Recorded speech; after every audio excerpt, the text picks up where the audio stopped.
Hey everybody, it's Cinnamon Cooney, your Art Sherpa, and woo! I'm so glad to be here live. I'm going to show you step by step how you can paint this very easy painting, super friendly for beginners, watercolor desert sunset. Now, it's a bit of a multimedia piece and we are going to use a little acrylic paint, but in full candor, you could use a black marker, you could use a Sharpie, or you could use black gouache or black watercolor. It would work with any of those. I'm just going to show you the particular acrylic because it does such a nice matte, deep black finish and it looks really good on this. So this is what we're doing today. It's easier than you think. You do not have to use the colors that I'm using. I'm going to color out, I'm going to call out their color family. So I'm going to be like, this is a red, this is a yellow, this is a pink, this is an orange. And you just grab those colors that you have on your palette. Because for this kind of sunset, it's really more just about the patterning of colors and allowing the bloom to happen. The other thing to know about what's happening on my painting that might not be happening on yours is that my canvas is tilted. So to see my surface better, I'm on a tilted table, like a drafting style table. And it's going to let gravity pull the colors down a little bit. If you want exactly that effect, you'll have to hold your canvas up, and I'll tell you when you're going to need to do that. So you won't have to wonder, when am I going to supposed to do that? I'm going to tell you. Now on the mic is my husband, John. Also adjusting cameras. He has been dealing with a weird domino effect of pre-show crisis, like umbrellas blowing over out by the pool because I'm house sitting my mom's house. And then, I lost my painting. I'm just going to reference it. I put it away. Have you ever put something away so brilliantly you can't find it no matter what you do? I put it away exactly where it goes, and that just threw me. I got a shipping from graphics in, so I was super excited about that because it was like a bunch of stuff, like more than I could ever use. And I may have to do a giveaway. It's so good. But just so much stuff, so it was like... Sorry, it took us a second to get here. I've got my tea. I'm going to calm down. I'm going to be super zen, and we're going to just get into it. Whew. I just looked over and I'm like, man, are we even live? Did I even push the button, or am I going to make you say it all over again? If you did, I would just laugh. That's happened too. We're like a minute into it. We're about this far into it, and I'm like, hey, it didn't work. And she's like, what? But we're here today. So. All right, so let's go over the materials we're going to be using in today's show. I need to be little. Oh, yeah. I'll leave that Little buttons. There I am. I'm so little. Okay, so the first thing that I'm working on today is the Artistico Extra White 100% cotton 140 pound 9x12 pad cold press. Do you have to have this exact pad? No. Do I recommend the pad? I do recommend the pad, but what you have to have is the 100% cotton really helps with this because it holds the water super consistently and does several stages of wet more effectively than blend paper. So I do recommend 100% cotton. I do recommend 140 pounds. I love the size 9x12. You don't have to have cold press. Hot press is smooth, cold press is bumpy, and that's a preference entirely. It is nice that it is acid free. And another thing that's nice about this is it's a block. Now, I don't think it says it on the package, but that's what it is. And that basically means that all the sides are glued together so the canvas doesn't warp or wave when you do wet techniques. That's one thing that we have. So, but you can get those qualities that I just described to you in many brands. So pay just the words that you have to worry about. I'm going to use some artist tape today. Artist tape is a low tack tape that doesn't tear your paper. And I'm going to use it just to tape off the edges for this. The nice thing about taping off the edges of your painting, and it leaves a little room for the framer to do their magic. I'm using my Art Sherpa Viviva color sheets. These are custom sheets that I had made for me that have my favorite colors from this company in it, but you can use pan watercolor, tube watercolor, powder watercolor, stick watercolor, crayon watercolor. They're all fine. The techniques will work with all of it. I'm also using 759 Mars Black from Abstract, and this is the matte soft body. Now there's a weird thing about this. If you're kind of a paint nerd like I am, you will know that there has been a multi-year big drama fight about the color black. Because an artist, he copyrighted the rights to use Vanta black, which was the world's blackest black. It's a nanotechnology black. And then therefore no other artist could use it. This is not new in the art world, by the way, like Klein Blue. This is a thing artists do. So he did this, but a guy named Stuart Semple decided that was the worst thing he ever heard. And he went on an Instagram rampage against him. And then, being a proactive creative being that he is, he created his own version of the world's blackest black. And so that's been going on, except that along the way, it turns out that abstract acrylic from Sennelier made this, and all the astronomers figured out that this is actually the blackest black. Well, it's under certain criteria. Under certain criteria, but it's criteria that makes this look like the deepest silhouette you've ever seen in your life. Yeah, it's so we really care about how when you tilt it at an angle, whether or not you see diffracted light on it, like when it tilts like that. Yeah, that's a great example. When you tilt it to the side, it turns just to this. So if you dark, haven't, I'm making black. myself It's a cup of tea. Excuse me. It's like a black hole of light. It's so awesome. And so there's a lot of astronomers, and believe me, it's still debated amongst astronomers which paint is the best, but this consistently is a winner. Yeah. Among us, I use it. That's how we ended up with that tube. That's how I ended up learning all about it. I'm That's going right. to come here and tape the bottom. So I'll tape this up. I am going to burnish this down with my fingers. I do have other burnishers, and I'm getting into oil pastels again. And I will probably have some classes on them here on the acrylic channel. I haven't made up my mind, but I'm demoing them at NANTA this year, and so you probably will benefit from that. I'm taping off these edges. You can see I'm just using this to the edge of the canvas to just line that up. And this just gives me that nice edge for framing. That's all it does. You can use these pieces of tape repeatedly, so while painter's tape or low tack tape can be pricey, I can carefully peel these off and store these aside and then use them again like 3 or 4 times. So try to calculate that into everything. Now the first thing that I'm going to do is I'm going to get my paper wet. That's really what's going to make this go. And I'm going to sip my tea, and I'm going to find my chat because I can't see the chat. You'll have to ask me. I can't see the chat today, guys. So John's going to ask me questions.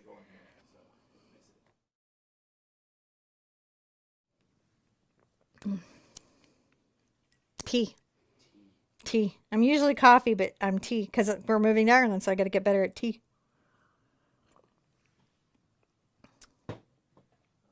So Angela was wanting to know, how does the Fabriano compare to the Archers of the same weight?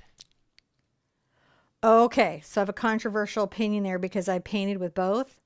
You used to be. I used to be Arches all the way. Yeah. I like the Fabriano better. I like the weight of the paper. I like the press the cotton. I like the sizing on the surface. They're both professional, beautiful, heavyweight watercolors. You can get all the same weights, all the same things across both companies. Fabriano is 700 years old making paper, and they got a little bit hit on something a few years ago where a batch went wrong, and they took care of it and they recalled it, but then a lot of people were like super mad about it. I feel like Arch's quality has changed, so it's really a preference. But if you like Arches, give Fabriano a try. It might give you another company you really, really like. Yeah, I really like the paper too. Yeah, I very much like it. Thank you, Heather. That was such a good...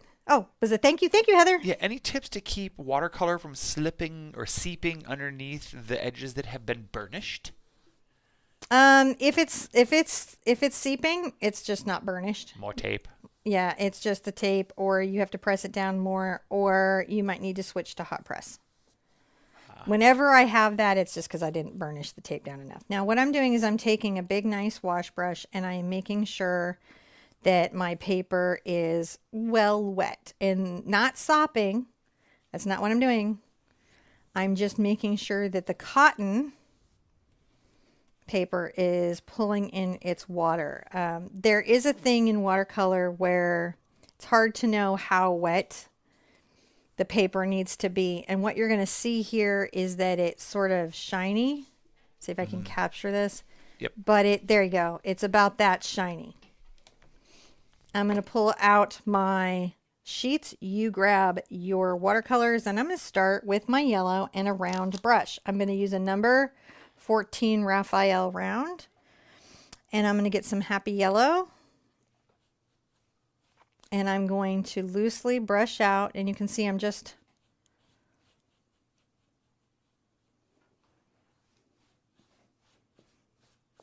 I can take it down a little bit far, even though I know I'm going to come back.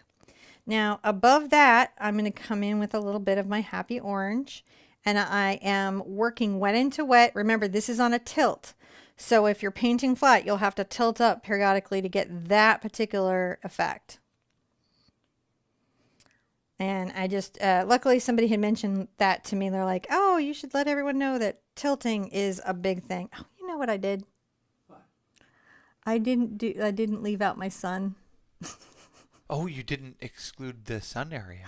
We didn't even step this yet. We didn't even step this yet. You want to start over? No, because no one's going to really watch the start over. Let's skip it to step 1 then. This is in step 1. I'll show you how to fix it if you do something like that. Like what I just did there. Because it's fixable. Actually easier than you think.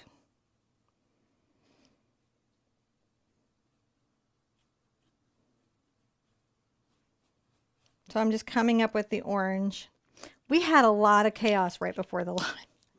Now I'm going to go into the Cherry Blossom. If you're wanting to know what paints these are equivalent to, this is like a Quin Red, or it's in the Quin family, like an opera. It's like that.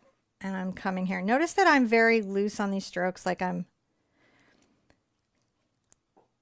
just letting the paper do the work, and I'm letting the water do the work. Now up here, it's getting a little dry, so I'll come back with my damp brush and re-wet it, and you can see it's buckling a bit, and the reason that it'll buckle is that the paper is very, very wet, but since it's stretched, it's going to dry and not give me any grief.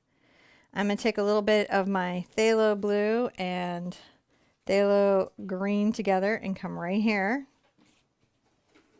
Foliage Green, Peacock Blue.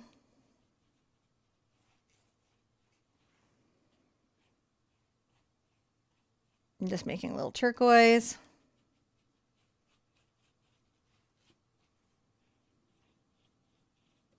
And then let's come to some purple.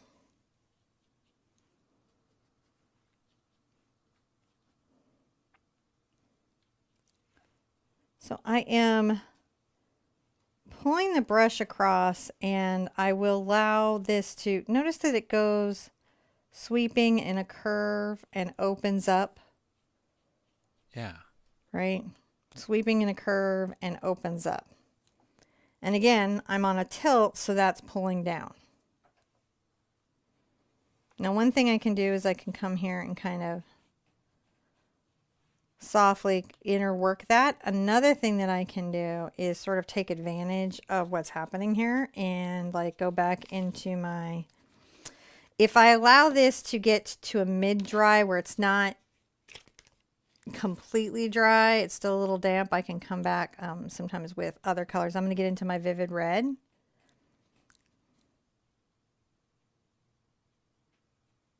And I'm going to tap out a little bit of a dark. Too much water on my brush there. So I don't want too much water on my brush. I want just the water on the paper to be what's blending this. But you'll notice that I can make some interesting little moments. I can get back into my pink again.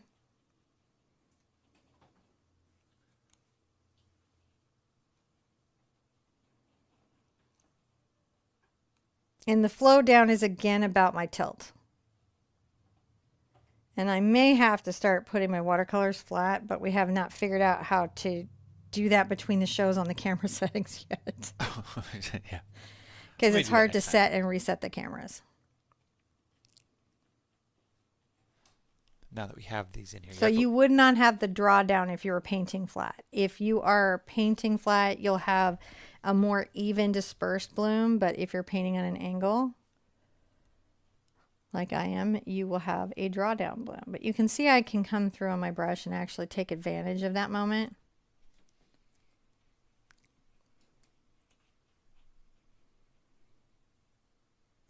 Come back up into the sky. I want to be a little bit darker on the purple.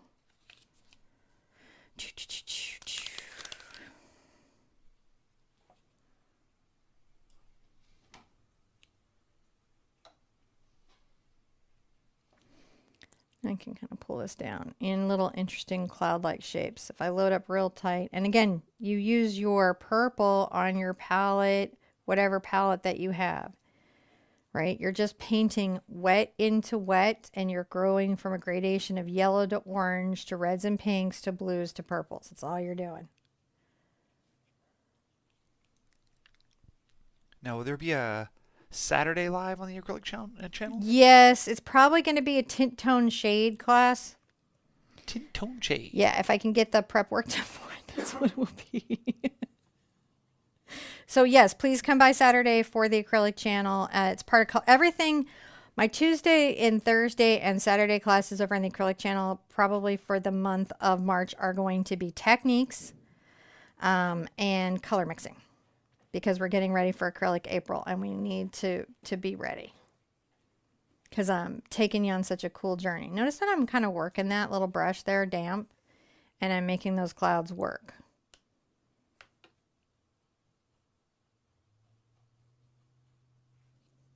Grab some magenta. Magenta is a nice color, and it will do this really nicely as well.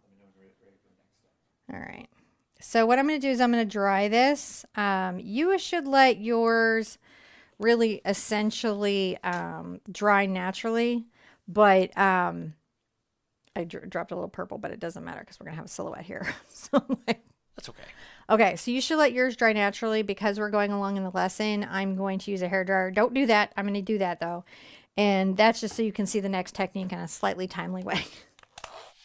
Yeah, so it's so if you're at home, and the reason why you want to let it naturally do that is because of the bloom that it'll create. And that's where the water will spread out into the fibers of the paper slowly, and it'll seep out in there, and it creates this very, very pretty pattern.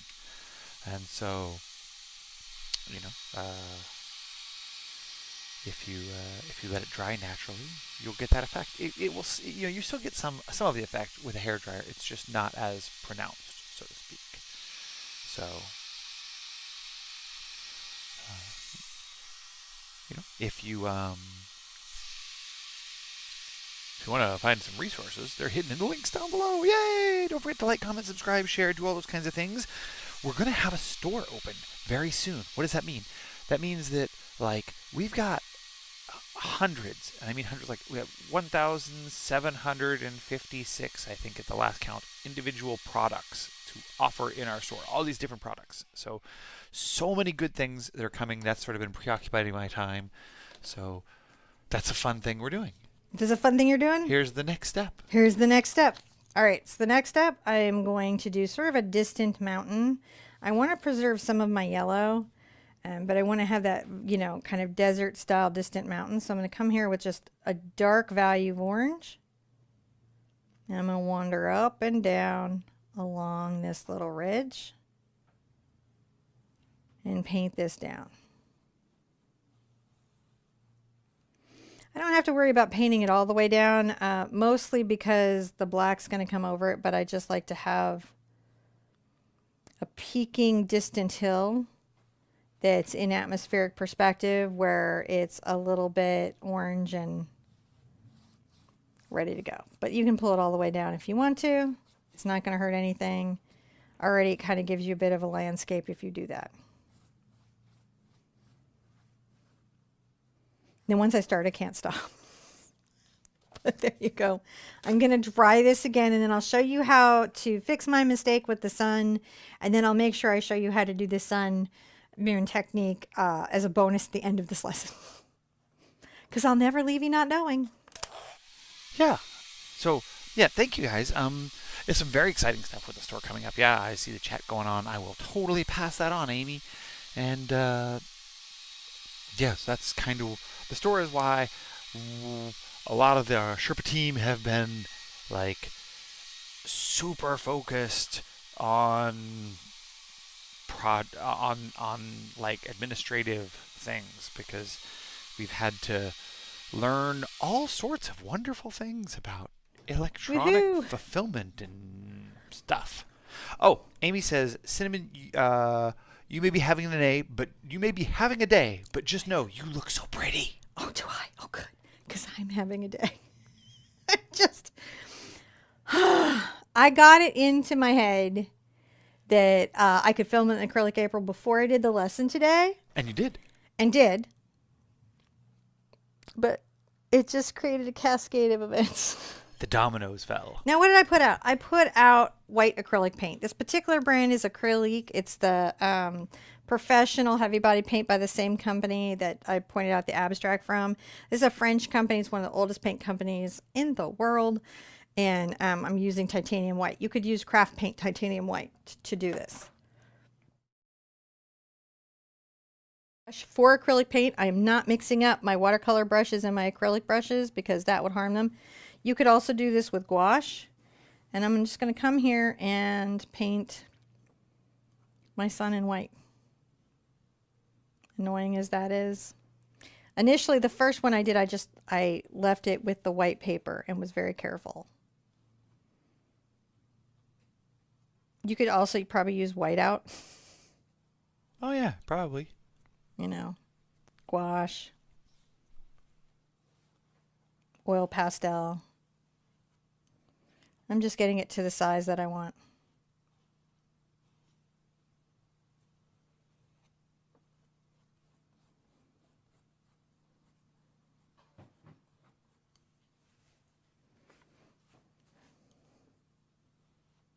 It's a star. It's a very big star on the horizon.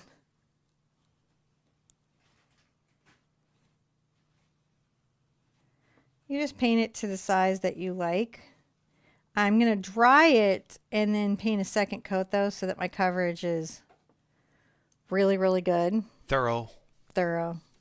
So just a second, I'm going to dry it and then we're going to go forward to the black cactus. We're actually almost done. And the acrylic is the part that you really just have. If you preserved your white early on, then you wouldn't need to do this. But acrylic is a good way of just doing it. And actually, it had some texture, which makes it look really kind of cool. So you may want to consider this process, even if you haven't painted yet and you're going back to the beginning and going, do I want to preserve my white and use something like Frisket? I think is what it's called. Maybe a little frisket-y thing, and then take it all up. We have some new frisket that we're going to play with a little later. So if you don't know what frisket is, that's some cool stuff. What's some cool stuff? Frisket. Frisket is very cool. Yeah, you could frisket your sun, your liquid graphics. You could just leave a resist. You could do a wax resist. There's a lot of ways that you could get it done. The reason I hadn't picked acrylic as my primary way to get it done in the first place is that something happens in watercolor with acrylic paint over it called SID, structural induced discoloration, and most unfortunate name for a paint problem ever. And so you have to actually seal the paper underneath with the acrylic paint to not have the pigment seep up into the acrylic. Not a big problem with black, but is a big problem with white.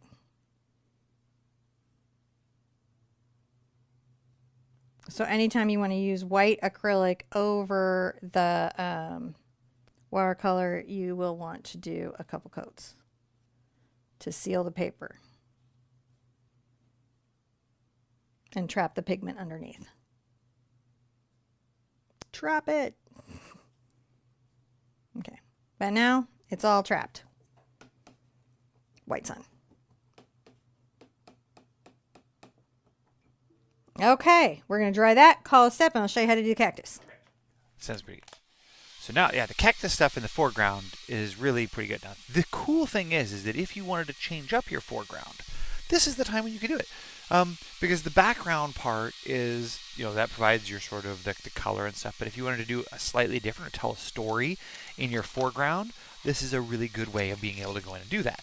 Because you can, at this point, select, how you would want to modify your little silhouette, and then you could just sort of sketch it on there and do that. And then that's a, pretty universally cool thing.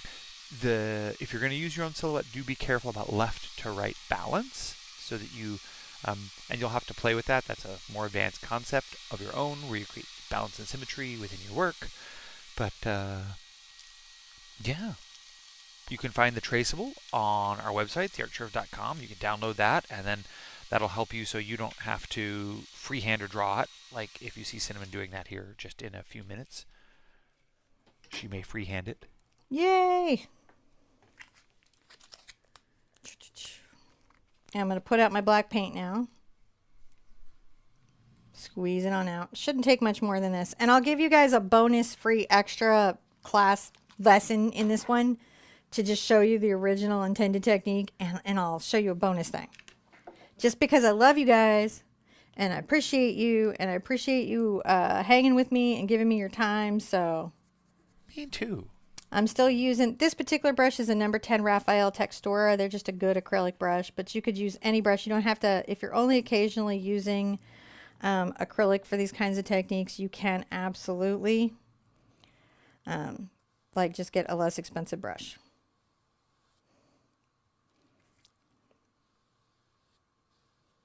I'm just bringing the black across. I'm going to build up, and I know that my landscape is going to build up, so I leave room for it to do so. And the first thing that I'm going to do is paint the whole bottom with a black first.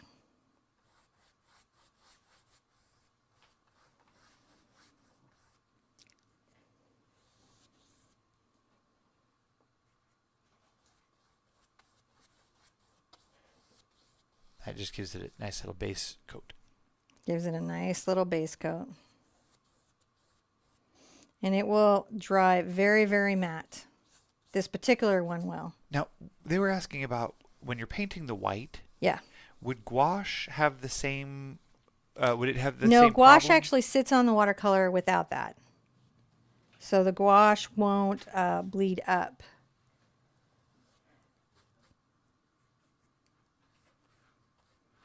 Which is why sometimes artists prefer the gouache.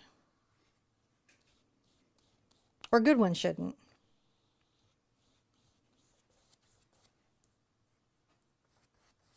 It's a lot about how the paint dries.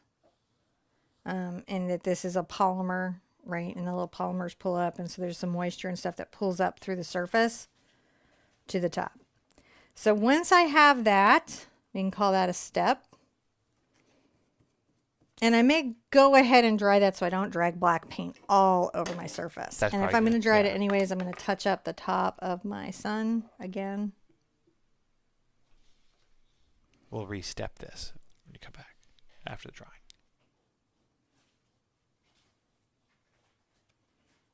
Just to make sure it's nice and covered. So, just thoroughly dry that. Make sure it's... And thank you, Jen. We appreciate it. Appreciate everybody. Oh my gosh, I saw... Who else did we get up here? Patty. Thank you, Patty. So nice to see you guys here. We really appreciate it. Man, it's been a little bit of a chaotic day because we've been doing some acrylic April stuff and other, Art Sherpa business, which all results in fun art stuff. But, it's what we have been busy doing today is kind of, taking care of all of the office stuff, working on the store, as I said earlier. That's been pretty good stuff. You can see as the paper dries, the sunset just gets prettier and prettier. Yeah, we'll re-step this. There we go. What does restepping mean? That means, so I put the step 6 up before you drew your hair dryer, but now I put it up afterwards. So, because this is where step 6 really begins. Oh, okay. So I'm thinning the acrylic paint with water so it has a nice flow off of my brush. And sometimes I roll and thin. Now the first thing is I want to do my cactus. I got to decide how tall my main cactus is, and I need to leave room for like arms and things. So I'm going to come over definitely a few inches, and then I'm going to just draw a straight line. that is the main body of my main cactus. Once I paint this little finger in, all other fingers become easier to deal with. Right? So you get that first one in, and you want it to be thinnest at the top. It can be a little thicker at the bottom, but you don't want it to get thicker at the top.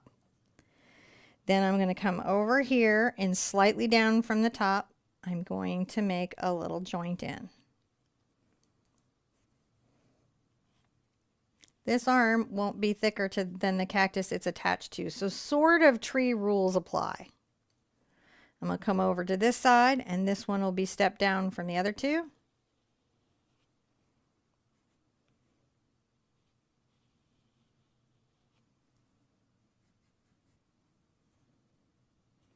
This one's going to be a fun one because it's going to be a double joint.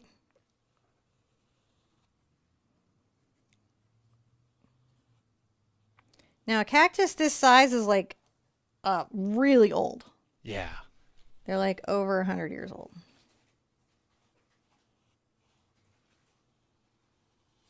And I kind of thickened the base because I had such a thick little branch that I had to thicken the base to justify the branch. Ah, because the branches aren't bigger. That's right. Roll out, but I'm going to make that little adjustment branch. I love the little attached branch.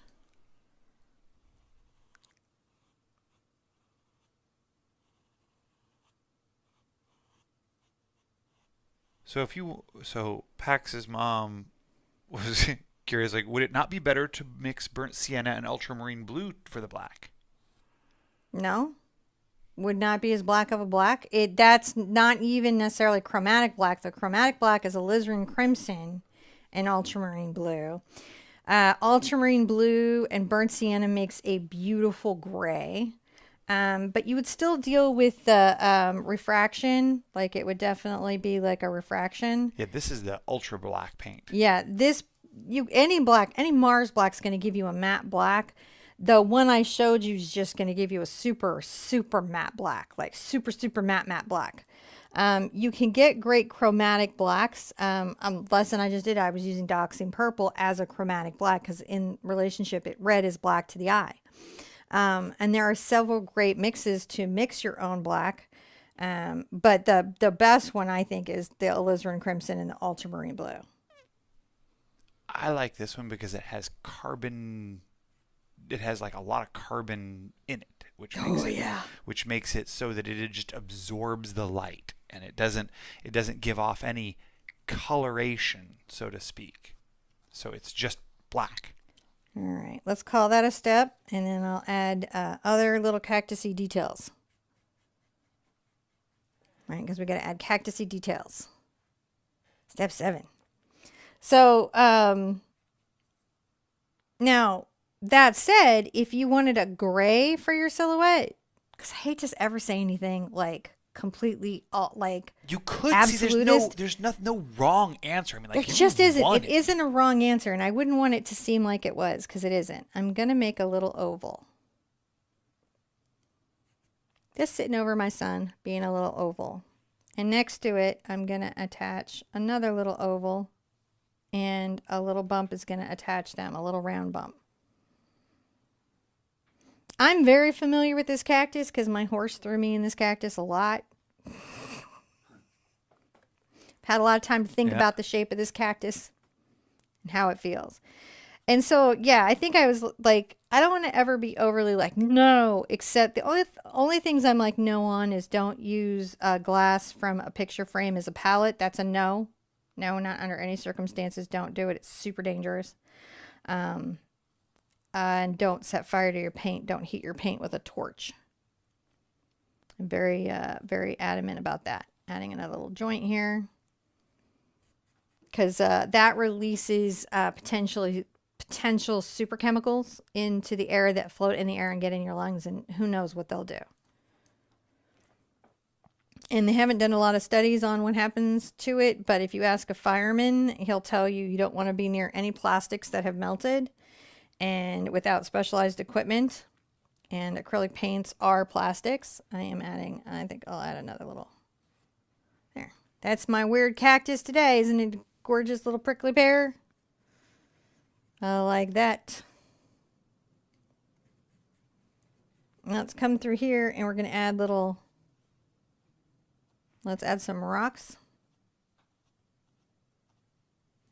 And I just kind of take the brush and make rough ground. See what I'm doing? Yeah. Sometimes you can add a little like stack stones. You're like, oh, maybe it's like a Zen stones there. Because there's rocks on the desert ground.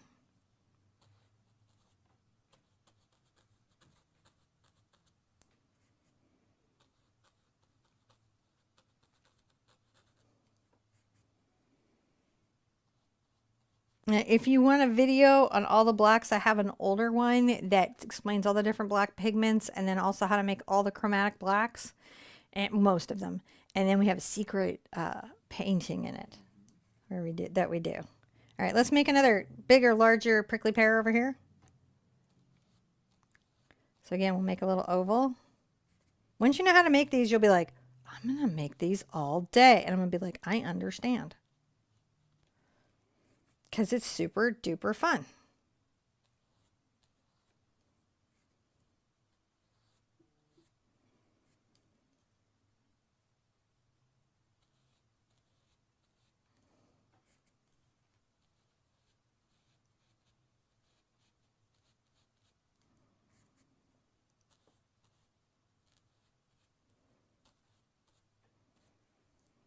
When you have that, I do think it's a good idea to grab a liner, right? So that's a fine detail brush, and I'm going to come here and thin my black paint. And go ahead and make some little needles.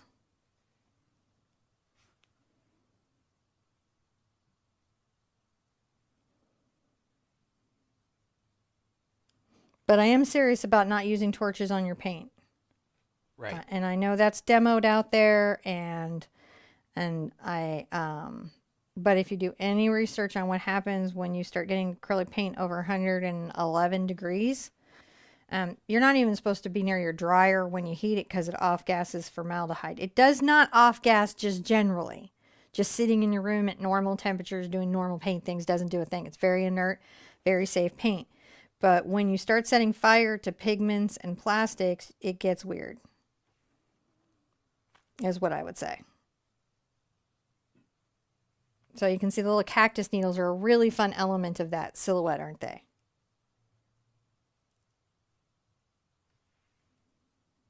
There's no wrong cactus needles. They go all the different directions.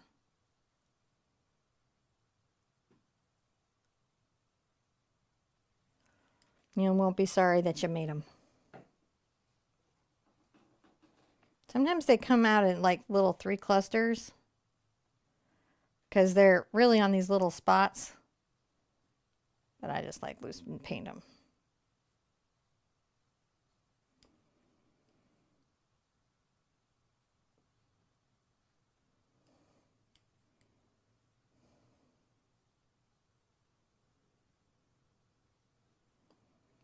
Again, you're not going to be sorry you put in cactus needles.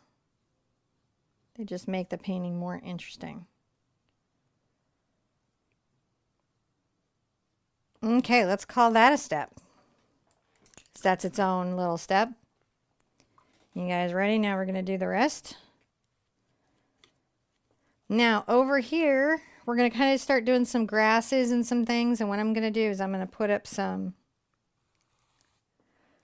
little like stalks going up. And I may even use this liner brush because this brush is giving me multi-lines.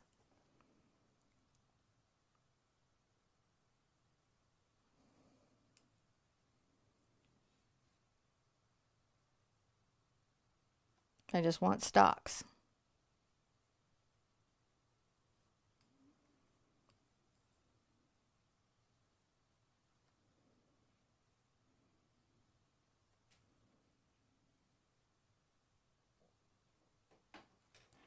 When I have those long variant style socks, I'm going to go onto the toe of the big brush, the big round, and I'm going to make a top for each of these.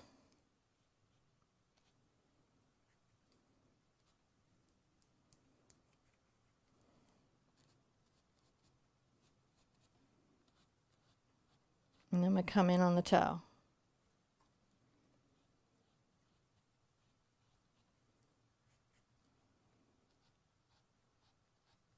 Kind of like a little zipper.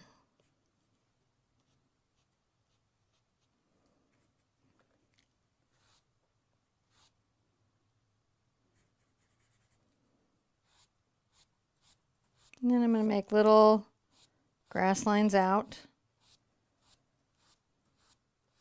And at that point, it's perfectly fine that it's a little bit fluffy, because that's great in the silhouette. And I'm going to come do some more over here.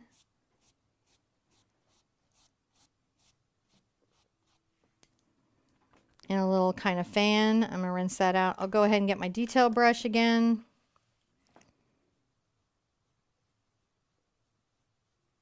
Give myself some like kind of thoughtful little grasses like you do.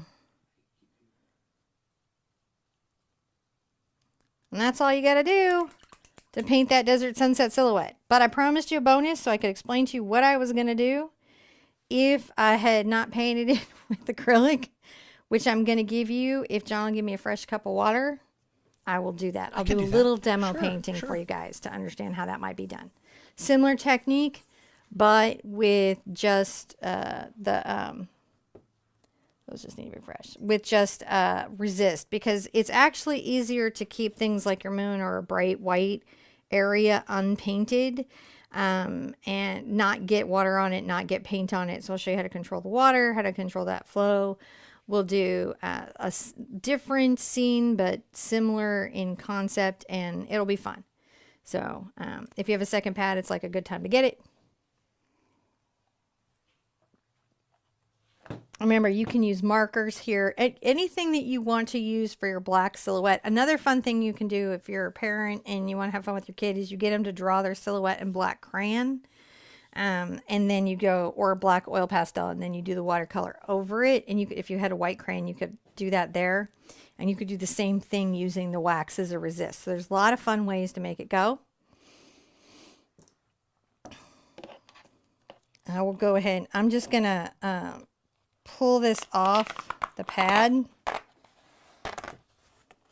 I want this all the way dry. I don't remove the tape until my paper is thoroughly dry. Like sometimes I wait a day, and then I very gently peel back the opposite way I put it down. That makes sense. Now I'm going to use my tape to do this next bit, just because it's easy. Get a 2B pencil. Circles are kind of a challenge. So sometimes I like to use a stencil or a circle tool, right, to draw that. I'm going to come in here and I'm going to go ahead and say right here, kind of low in the circle, I'm going to draw a circle. Okay, so I've drawn the circle there. I'm going to get my round brush.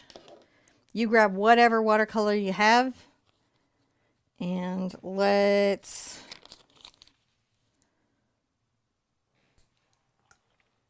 going to go ahead. This has got to rinse that out. I had a lot of pigment still on there too. Let's go ahead and pre-wet the paper, but we're going to very carefully go around our circle and not paint it. And we're not going to paint outside of our circle either. Yes, you could use liquid masking agent. That would be just fine. You wouldn't be sorry that you did. But you know, it slows you down, and on this one you can handle just painting carefully your water. So there, I've wet the paper. Sometimes I'll change my angle of how I look at the paper. Or if I can tilt the pad too is another way of seeing it, to see if I missed painting anything. Now I'm going to come here into my yellow. You grab whatever yellow you have, and I'm going to go around.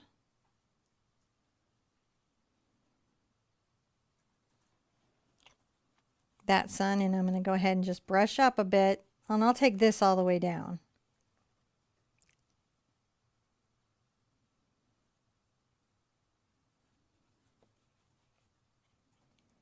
Let's go into our orange.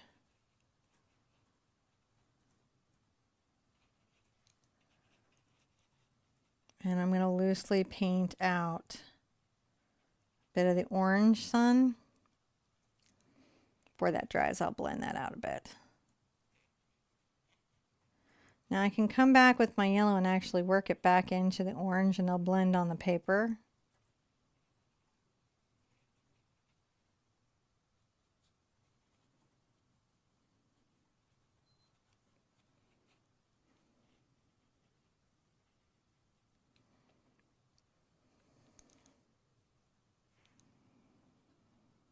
And be very orange up top.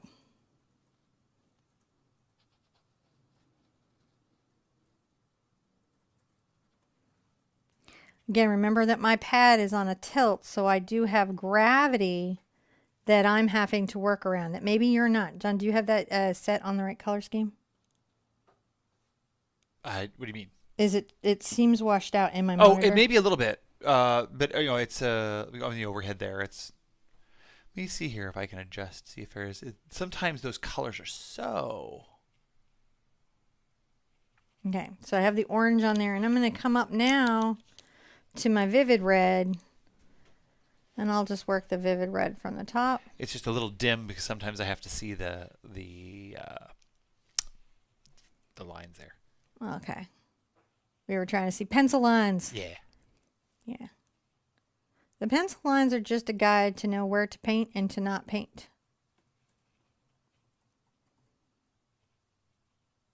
Notice that I'm sort of like, look at this little wiggle that I do. I'm wiggling the brush around, and then when I release it, it's going to blend out and become,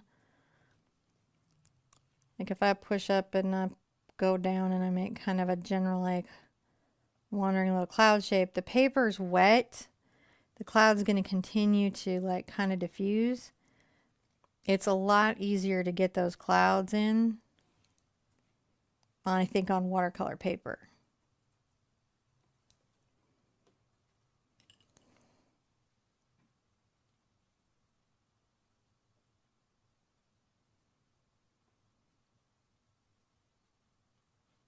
I'll take a little bit of that color down because that's sort of interesting. Maybe go back into my yellow.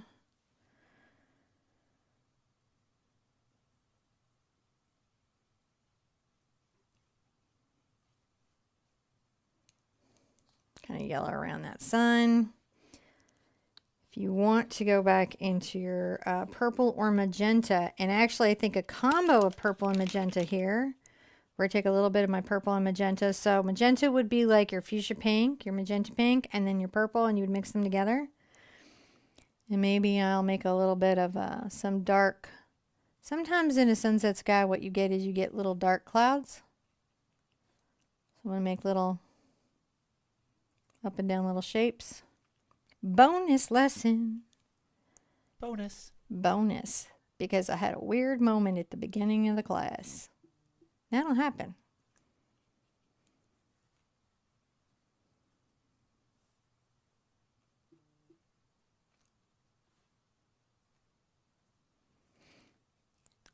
I can make little stratas going up because sometimes clouds will do that. They make like little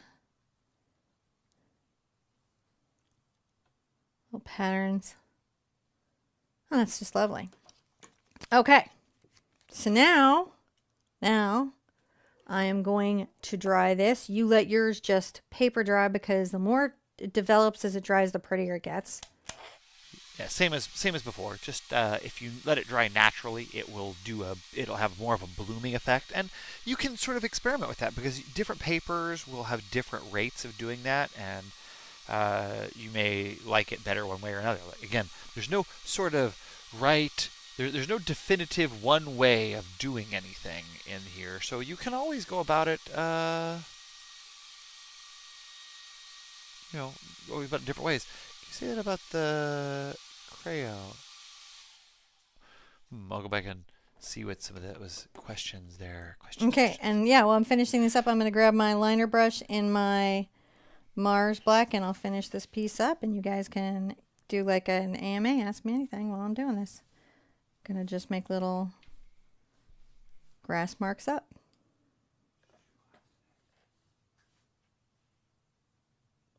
Let's make one. I'm going to put my glasses on so I see better, because I'm going to do little grass tips and little florals in here in silhouette. So yeah, we're doing a little grass tip.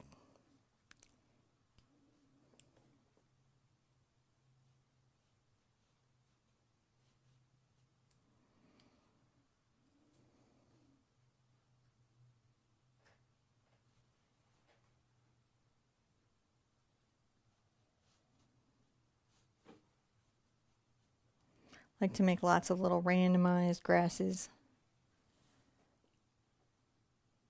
You have questions or no questions? Oh, so far everyone's saying how cool this looks. Just being light and loose about it. It's easy to build in, it's hard to take away. So it's important to, you know, pay attention to what you got going on. I'm going to do some little florals.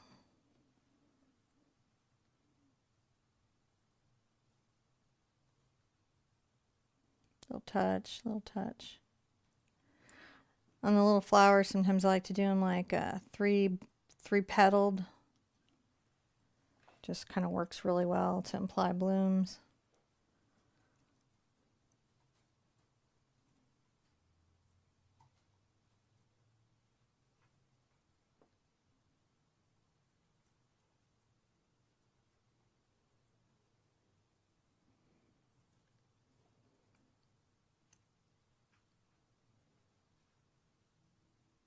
Making little flowers there.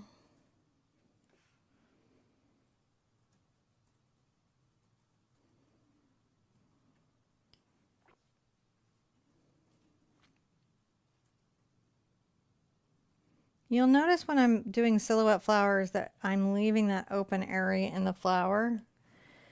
That really helps keep it feeling like a bloom.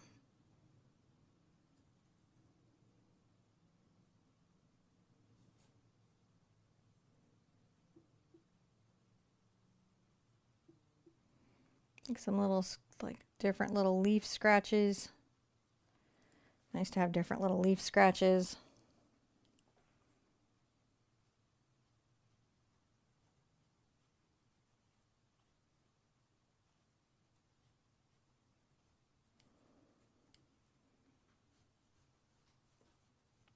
Work those up here.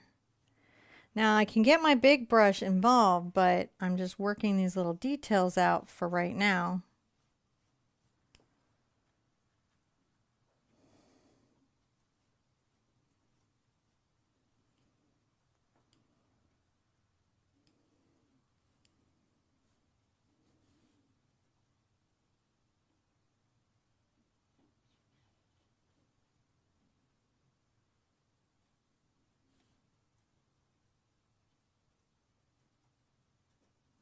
Adding little details, little touches, little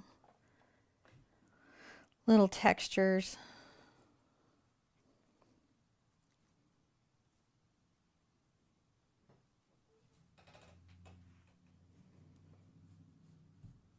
And then when I have the delicate bits in, because those are the hard ones to get in, I can come back with my larger round that tends to kind of grass out the toe of it splits and opens up and kind of flares out or fans out the grass.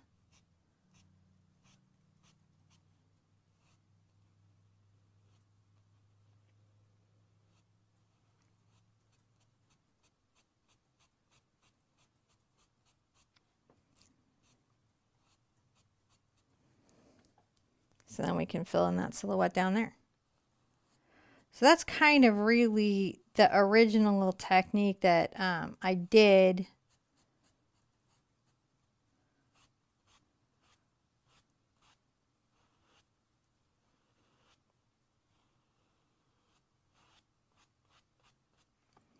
And you can see that the paint really does a good job of giving you that black silhouette. Kind of little coverage there.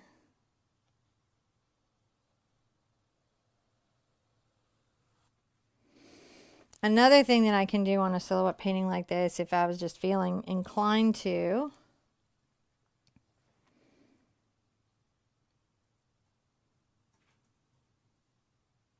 you can add some little birds in the distance. Sometimes it's nice to do because they imply that the world is full of life. And who isn't excited about that?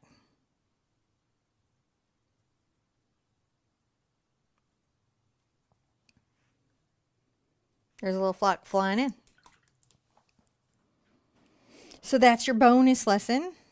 It's a bonus, and it's very, very, everyone has said it. It's very poppy. It's very, this is really just sort of a surprise. So, you know, you can get this out of it, right? You get this out of it, you get that out of it. The technique will work for anything. And again, you'll get less fall down if you are not on an angle. But if you want that bloom down where it kind of falls down, it looks like it's raining, then you'll have to tip up, because I am tipped. Actually, most of my watercolors, I'm fighting the tip.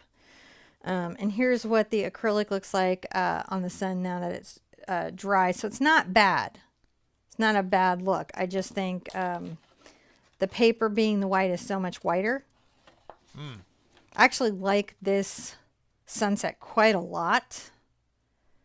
You know, so it works out. Every time it's just a little bit different and it's a little bit fun. I have a new set of designs coming out. So if you purchase the watercolor kit and you're sitting on one of these and you've painted all your line and washes, good news. Really soon, 4 new designs are coming out and they're super cute. Super cute. You've seen kind of peeks and stuff of some of them in the shorts and everything. So those little designs end up becoming bases. And then I've done some other things, like, because I wanted to make sure we had stuff for all ages that you maybe haven't seen yet and will see coming up. I'm coming up for Acrylic April. Yes, I will be live Saturday. We're going to work on where it's either going to be tint tone shade or color schemes, but it's probably going to be tint tone shade. Right. And for those of you that were worried that your color wheel class kind of went by real fast, we weren't trying to define all the words on the color wheel. Those are different days in the course. It's just knowing that they're there. And also they're defined on the color wheel. Like, they give the definition to you so you don't have to wonder. You just have to know how to read it to know where stuff is, or to even look at it and go, that's what it is. But if you're wanting more deep dives on what all those terms are, that's coming up, and it's going to be coming up all March. March, April. Yeah. Then it's April 1st and we start Acrylic April. And I'm going to release Acrylic April probably earlier this year. Like the minute I have the last thing ready to go, it's going to start going out and you guys are going to see early. So I have some questions. Okay. So Jen was asking, how do you know when my paper is dry enough for the acrylic? Okay. So it will no longer have shine. It can still be cool to the touch. When the paper is still cool to the touch, it is not completely dry. It is dry enough to take the acrylic, but if you were to paint on here, you might not get the crispest edge like you would on completely dry paper.